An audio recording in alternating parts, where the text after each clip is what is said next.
There's only 2 seats. Who's getting those 2 seats? Of course, a man and a woman. No, the child and the woman. Oh, you can make another baby. My ass is staying on the you boat. can make another kid. If somebody comes breaking in the house and you're my wife, and you're my wife, I'm like, no, I'm too scared, baby. You need to go check this out. Are you going to look at me the same ever again? Are you even going to be attracted to me at that point? If you're the woman, right? And I'm the man, and I'm too scared to go check what's going on outside the room. I mean, are you going to look at me the same ever again? But here's my stance. I changed that mantra from Joe Rogan and Jordan Peterson. A warrior in a garden with a bunch of docile, passive people, just victims waiting to be attacked, is vulnerable like a king in a chessboard. And so what I'm trying to build is like a whole army of gladiators where it's like exactly that role you're talking about. Strong, powerful, assertive, but controlled. Mentally strong to control it. Like absolutely an animal, a monster, if they say. But to have the mental strength and the fortitude and the discipline to control it, and then build like-minded group of people around that mantra. That's what tomorrow's leaderships need. 100%. Listen, and I don't think if you are going through, because CTE is a real thing. Yeah. I think PTSD is a real thing. You know, all those things, but, you know, where did they get that PTSD? Where did they get that CTE at? In just male-oriented, dominated, they seen war, they seen freaking, they're bashing their heads up against each other, they're kicking each other in the head. You know, they came from man-type stuff. And we've been raised to keep our feelings to ourselves. And I'll tell you what, at the volleyball tournament, that was one thing. I was like, man, the compression, the jumping, the knees, the bone on bone. I was like, it's a tough sport, but not nearly as rough as soccer where you're taking heading ball and the concussions and the football. There's a lot of NFL players that are like, look, I took all the CTE, so my kids don't have to. Right? And so when it comes to the emotional side, we got to just be more vocal as men and be like, look, I need to be around better people, or I need better positivity, or I need somebody to encourage me, because the world's a tough place, man. It's only getting worse. I agree. I need to be around better people. No way. You're in a great circle, man. Listen, Dana White said it perfect. He's like, listen, I tell my kids even to this day, you only need to be this much as a male, a savage.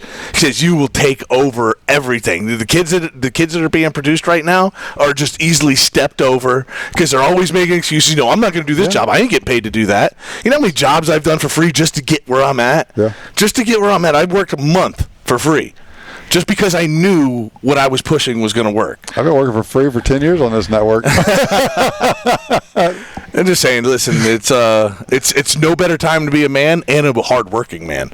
No doubt. And a female, too. I mean, and the skilled labor. and the they've already got too many rights. But talk about the trade. What? They've already got too many rights. But talk about the take away voting and stuff. Talk about the trade skill that you learned, right? Because I'm kidding. When we were in high school, like early, they were starting to separate you into like, okay, college prep or college tech. Are you going vocation? You're going to learn a trade and a skill, or are you going like school, college, and like businessman? Mm-hmm. So they started separating you in different identities at a young age. Right.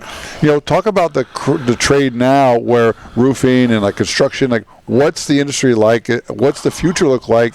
And how much money can be made?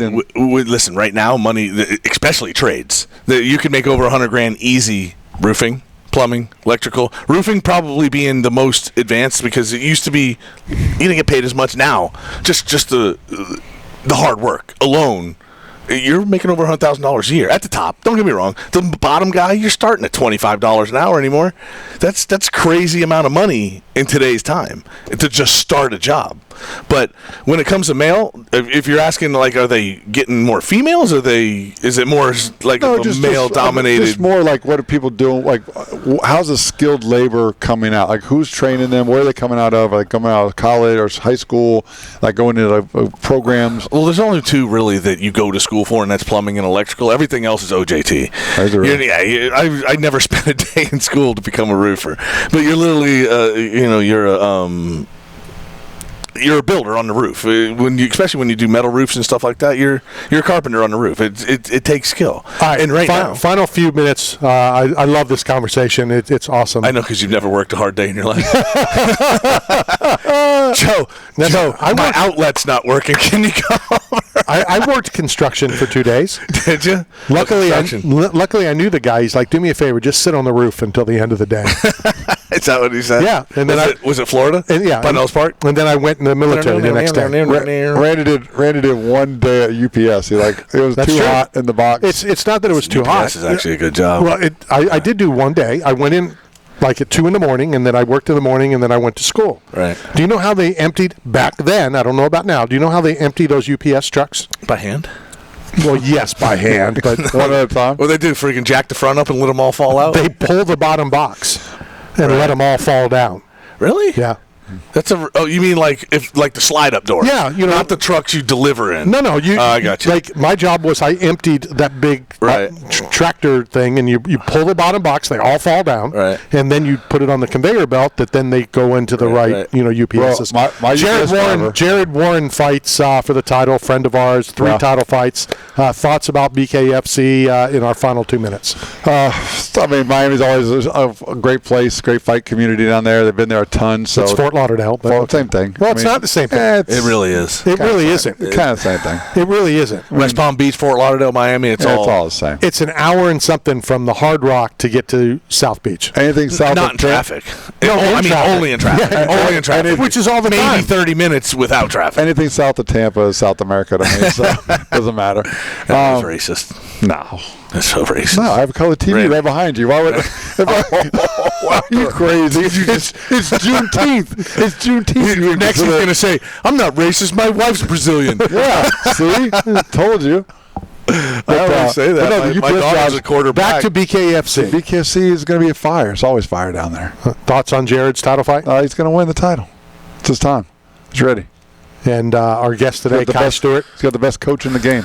Or the best dressed. Well, shift. He taught me a technique that I won't give you, but he taught me why they guys are so dominant at shift MMA. I know the secret sauce. Why? What are so good at MMA? Nothing. But no, it's gonna be great. It's gonna be a banger down there. All right, 30 seconds about your UPS. 30 seconds. My UPS drivers, they use it as a workout. They sprint to the door, sprint back. They're all jacked. They have the shorts on. They got the T-shirt, and they throw it. They throw it. It's so funny that it says that. I would say there's at least 4 to 5 UPS drivers in the gym at all times. No matter what day you go, they're always there. Yeah. And they are. I might get a job. And they're in the UPS clothes. Like they hit it at lunch or some shit. Yeah, right, Steve? What's the dude? James? What's the guy from the TV show where he plays the UPS guy? Thank God we're out of time. King of Queens. See everybody next week. Steve and I and Jimmy live from the Apex. JoJo, thanks for coming out. Thank you guys. See everybody next week.